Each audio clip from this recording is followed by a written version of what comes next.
I travel a lot, both for work and for pleasure. I'm going to spend about 100 hours on a plane this year, and for the last 10 years I've done that. I spend more than half my time in economy as well. And I figured out the 5 key areas that I bring technology with me, and some of the key things to make it more luxurious and make it less difficult to travel in economy when I'm on those long flights. So in this video I'm going to go through the 5 key areas to make economy flying more luxurious. So let's get started. This video is brought to you by Paperlike. More on that later. How's it going, folks? My name's Marcus. Welcome back to the channel. If you're new here on this channel, I like to talk about technology, EDC, and anything that can help me live a happier, balanced, more productive life. So the 5 core areas that I pack for when I'm on a flight are 1. Entertainment, 2. Productivity, 3. Rest and relax, 4. Refresh when I land, and 5. Just in case things. So the first thing in entertainment are these Viture glasses. Now Viture sent me these 4 months ago to do a review on them, and I really love them.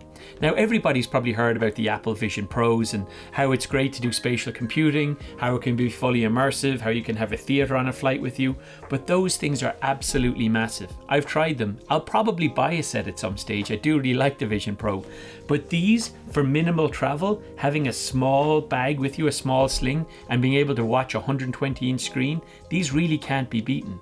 Now I've tried these on several flights recently, and they don't look entirely, ridiculous. They do look somewhat like sunglasses. They are a little bit thicker on the top. People definitely know you're doing something with it because when you have them on, you have a cable hanging down over your ear. This is the box that the Viture glasses come in, and it has everything you need in it. It has a cable to connect to your iPhone. It's a USB-C type cable, or your iPad, or whatever you want to view in USB-C. You don't need any software to be able to run it. It just plugs in and works. It also has this Viture extender that if you do want to plug a USB-C into your phone and be able to charge it as well, it comes with this connector with it. But basically what you do is you take this, you've got a little magnetized kind of a MagSafe connector that goes onto this earpiece, and then all you do is plug it into your iPhone. Now it's really hard to demo something like this on a video like this, but I'll do my best with Ryan, my video editor, to see can we show you kind of what it feels like when I'm on a flight. Basically when I put my head back on the seat, when I look up I have a 120-inch screen in front of me. Now it's really high fidelity. It looks like 4K to me because it's these tiny little screens right in front of my eyes. But as I'm looking at you here now on the camera, I can see fully through these. These are fully transparent. So the screen just kind of appears, but I still have access to my peripheral vision. I can see the steward if they come past me. I can see my hands on the tray in front of me if I glance down, but I have this immersive video experience with me. Now to make these fully immersive, these do have speakers in them. So if you're using them just sitting in a chair, if you're working at home, if you just want to have them as a screen in front of you, you can do that. And there's 2 speakers above each ear.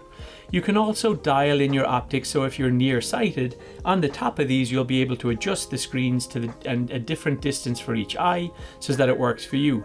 Or if you're like me and you have a prescription and you have an astigmatism, they have these inserts that you can get for it, and these are for my prescription, and they're just magnetized in, and it just clicks in like that, and then I can see everything absolutely perfectly. Now pairing those with my AirPods when I'm on a flight, instead of having the audio pump through the headset and it would be loud for the people next to me, I can switch to it being in my AirPods, so I get the benefit of noise cancelling. I can hear absolutely everything, and then I can sit back in economy with something very small. Remember, this doesn't require an entire bag on its own. They come in these small glasses case, and I can watch a 120-inch movie with the audio piping through my AirPods, and I feel it's much more relaxing. It's a nice way to spend my time. Now the thing about these Viture glasses is they're investing in the software all the time, and in beta right now they have it that the screen will stay in place. So basically similar to Apple Vision Pro, the screen will stay in place, so as I turn my head the screen would remain there. So it's kind of similar to spatial computing. The way it works right now is as I turn my head, the screen turns with me. And it is a little bit weird because sometimes you do want to kind of look away and it's just, or if you're kind of moving your head around, the screen moves a lot. So I think I want to try that beta when it comes out. I don't have access to it right now. I think that will be the next level for these. But if you're looking for a $400 way to absolutely improve your entertainment on a flight, or to kind of get you out of that I'm in economy and the seat's right here in front of me, these are the things for you. I've really enjoyed traveling with these and I brought them on many flights. If you're interested in me doing a review on these on their own, there's a lot more to talk about, how they work with Nintendo Switch, how they work across devices. Let me know, I'd be happy to do a video on it. So putting these away, super simple. You've got a case, the glasses go in the front here and sit just like that. And it's got a little separate compartment so the lenses don't get scratched.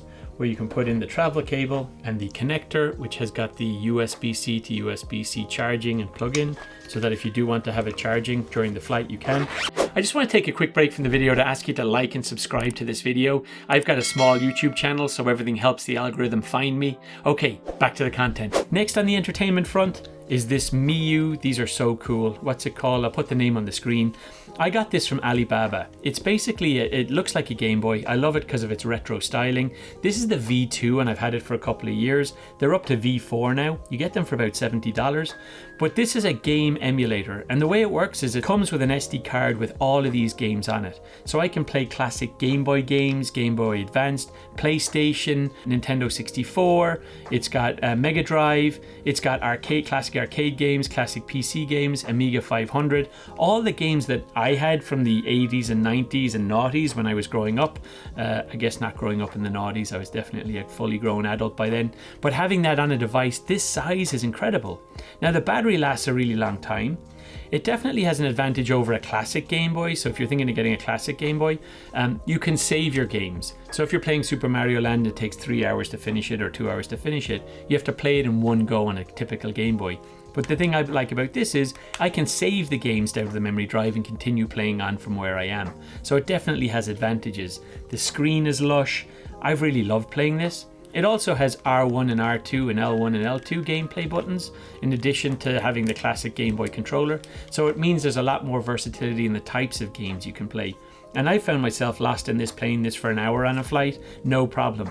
Anyone who sees me playing this asks me what it is, takes it down, and I'm certain I've sold probably 15 or 20 of these with just people seeing me playing this when I'm on flights or if I'm commuting on BART. Great way to entertain yourself when you're on a flight.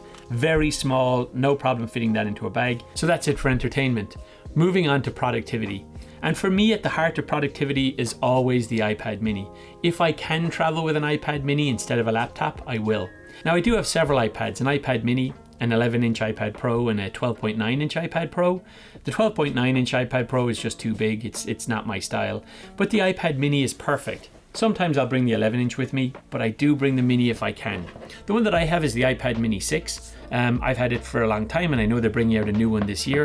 I'm really hopeful they bring out the M1 chip, because if they do, it means that you'll be able to use things like video editing and photo editing on it, which I think will make it an even more powerful device. The way that I set this thing up is, one, I use one of these little stands for it. So having one of these stands is a game changer because you can set up your iPad at the perfect angle for you. Remember, you're in economy and you're on a really small seat, so you don't have that much space. One of the luxuries that I don't bring it all the time, but if I want to be really productive, if it is a 5-hour flight, supposing I'm going to Boston or something, I live here on the West Coast, I'll bring a full-size keyboard with me just because it makes me that much more productive. Now I do have little folding keyboards or little magnetic keyboards, but I'm just so much more efficient, so much faster using one of these keyboards than not. In terms of productivity, it is possible for me to use these glasses, use the Viture XR glasses, plug them into my iPad. Now I can see this keyboard where I am. I can just, by glancing down, see the keyboard, but I have a giant screen in front of me, a 120-inch screen. So I'm not actually using the iPad screen.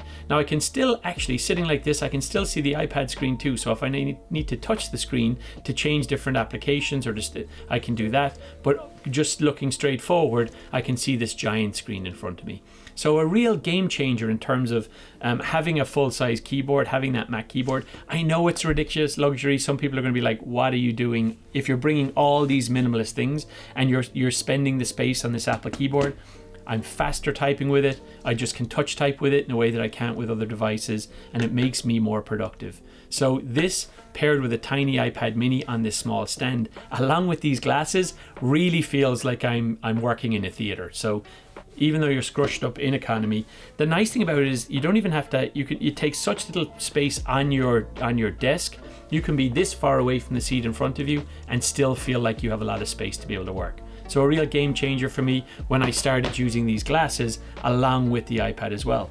But even if I don't use the glasses, just having the iPad set up on the stand with that keyboard in front of me, I'm able to get a lot of work done and be very efficient on that flight, and etc. But if I'm not using the keyboard, I always use the Apple Pencil. So on this iPad here, I am someone who likes to take notes. I like taking physical notes. I carry a physical notebook with me everywhere I go, but I really do like taking notes on the iPad as well. And one of the things that makes that possible, in addition to the Apple Pencil Gen 2, is that on every single iPad I buy, I put one of these Paperlike screen protectors on it. I'd like to thank today's sponsor, Paperlike. I've been using Paperlike on all my iPads ever since I first got my iPad in 2018. Paperlike is a screen protector you put over your iPads. I have them on all my iPads, and it does a number of things. Number one, it stops my screen from getting scratched or damaged. But more importantly, number two, it makes it feel like I'm drawing on paper. Now, as someone who loves journaling and writing on actual paper, when the Apple Pencil first came out, I didn't actually like the feel of writing on the screen. It felt too soft and there wasn't just enough friction there to make it feel real. And that's where Paperlike comes in. It makes the screen feel much more like paper. It adds that just little bit of friction. And when I'm taking notes like I did for this video today, I like to have my screen protector here because it makes writing just that much more enjoyable. I wouldn't take an iPad with me if it didn't have a screen protector like Paperlike. And if you're looking for something to change your writing experience on your iPad, look into Paperlike. There'll be a discount for my subscribers. Click on the link below. Use the code that I've been given by Paperlike. It'll help me support the channel. It will also help you in terms of getting a discount, so it's a win-win.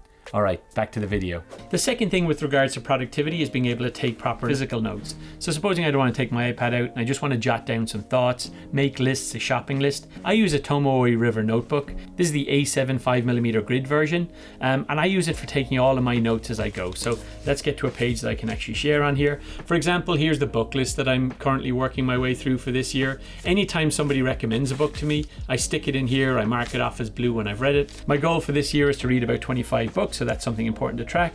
I keep things like my, what's this, minimalist airline travel. Oh, here we go. When I was prepping for this video, this is something that I wrote it seems like maybe a month ago as I thought about this as a video idea.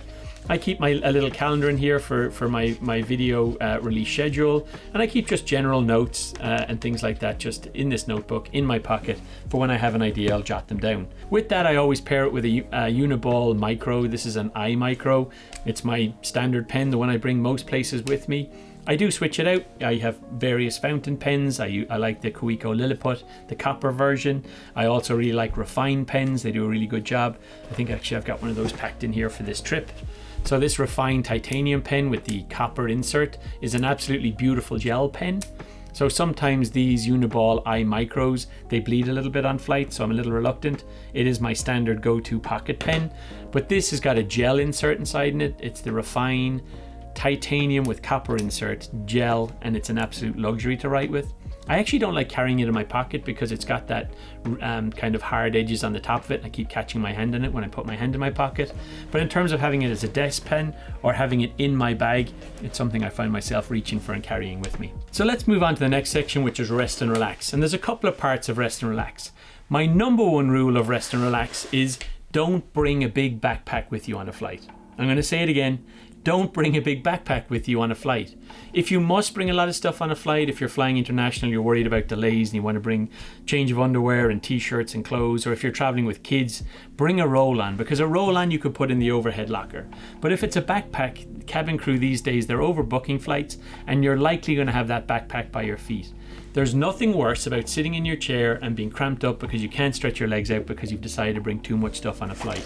And that's why having a sling with you is essential for your rest and relax. So this is small. When you carry it on a flight, you can carry it across your chest. If I want to stretch out, I can put this on the armrest next to me if I get the window seat. But if I must, I can just keep it on my lap and fall asleep. It helps me be comfortable. I can stretch out my legs. And that's the number one thing in rest and relax. Don't bring too many things on the flight with you, which is why I'm encouraging you to try and bring everything with you in a small sling, like this 10-litre Bellroy. Now I'll fly internationally. I'll be going to Singapore this year. I'll be going to Ireland later in the year. I'll be going to Finland, and I will travel on the cabin with just this. I'll bring a roll-on, which I'll check, and this is all I'll be bringing on the flight with me. It's got everything I need. But moving on in terms of rest and relax, there's two parts of rest and relax. One is being able to stretch out and being comfortable. The other is being able to sleep in economy and having a comfortable place to sleep. But what I have here is a neck. You see these everywhere. People use these all the time. I really like them because they are really good at helping me get some good sustainable sleep.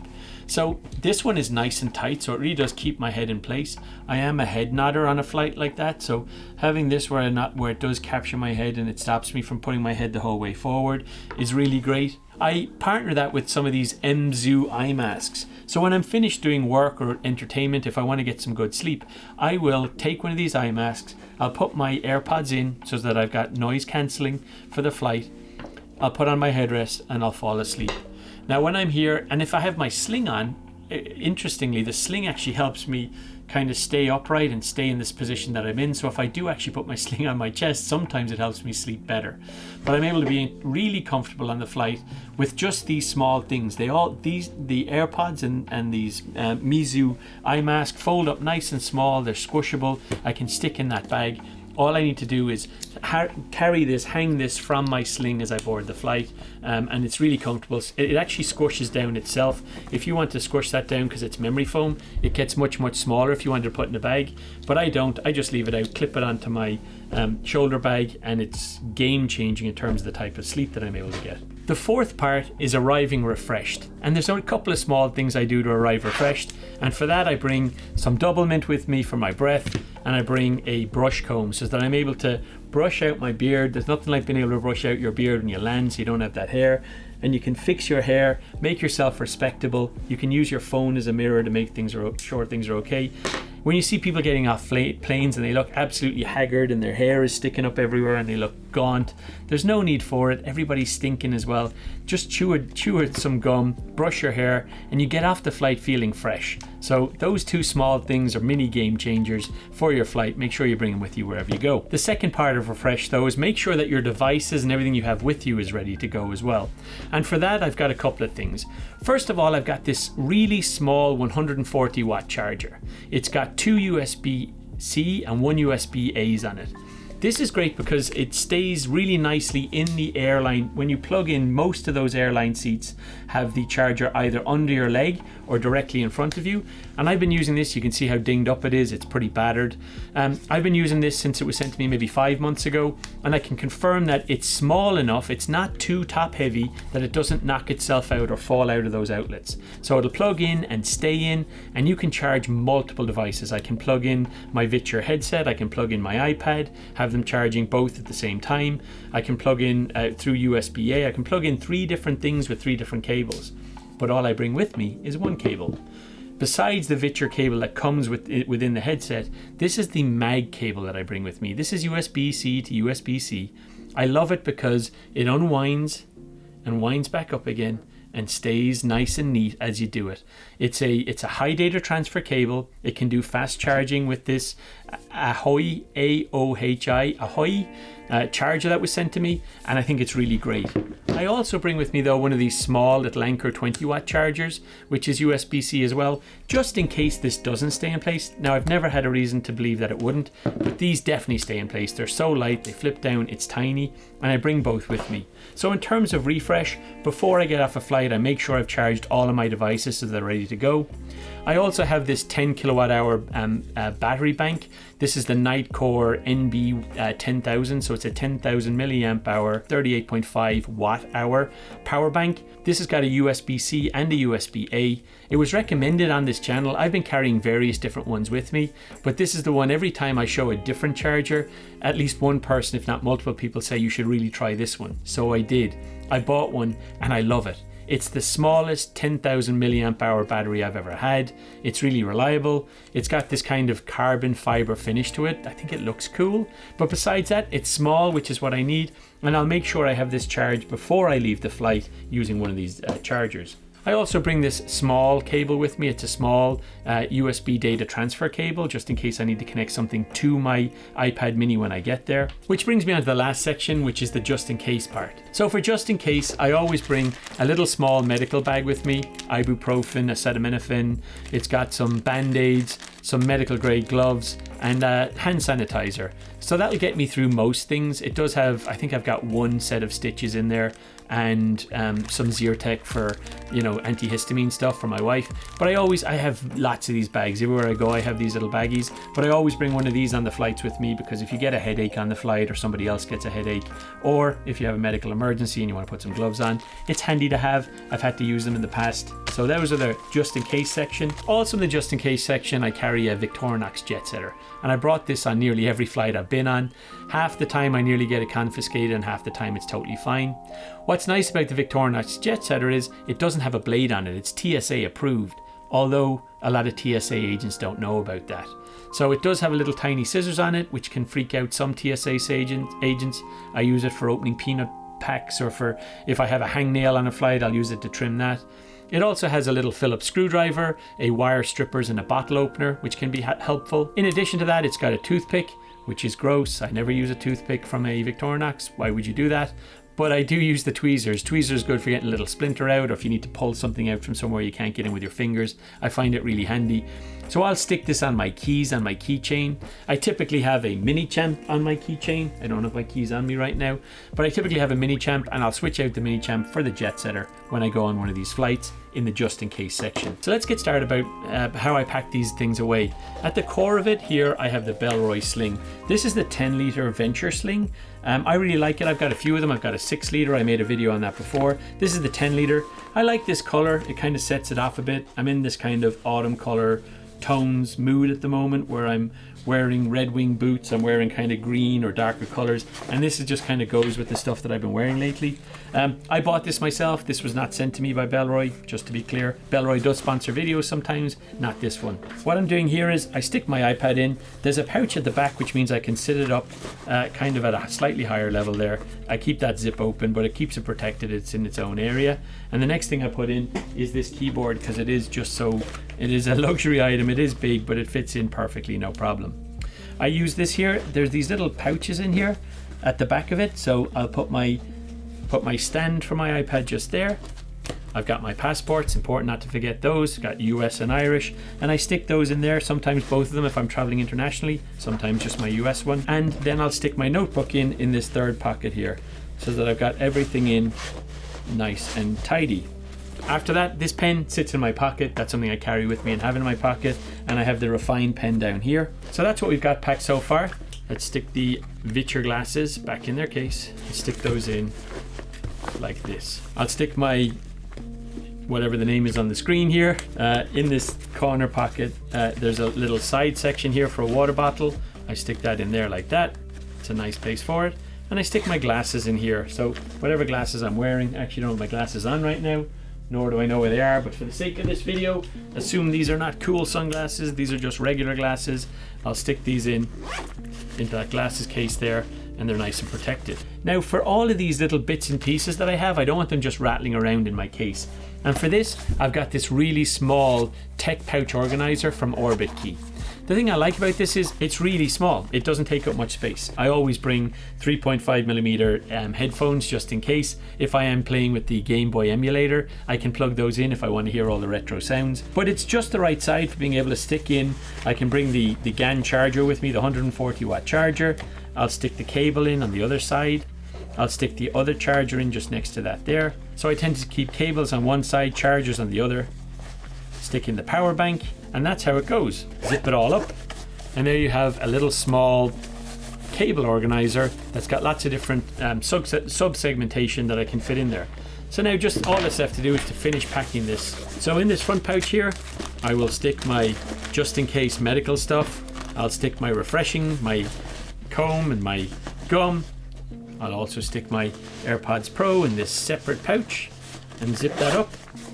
And in the back pouch, remember I've got a full-size keyboard in here as well. This goes in like this. They do have to slightly overlap. I put that down, and then I stuff this in, and then zip it all up. Oh, don't forget these. There we have everything in the Bellroy Viture 10-litre sling. I'm able to fit everything inside it. It's not super heavy. In fact, it's not heavy at all. And that is everything I need for international travel in economy to make it feel more glamorous and more luxurious. What are some of the things that you carry with you to make it more enjoyable when you fly, if you're flying international or if it's a long flight in economy? What are some of the things you think that are crazy for me to bring with me, that if I'm trying to do a minimalist trip and I'm carrying too many things? Or what are some of the things like my keyboard that you're just willing to kind of, I know it's too much, but you bring with you when you go on these trips just to make it that little bit more comfortable? I'd love to know. Stick some comments below and we'll see where we go. Good luck.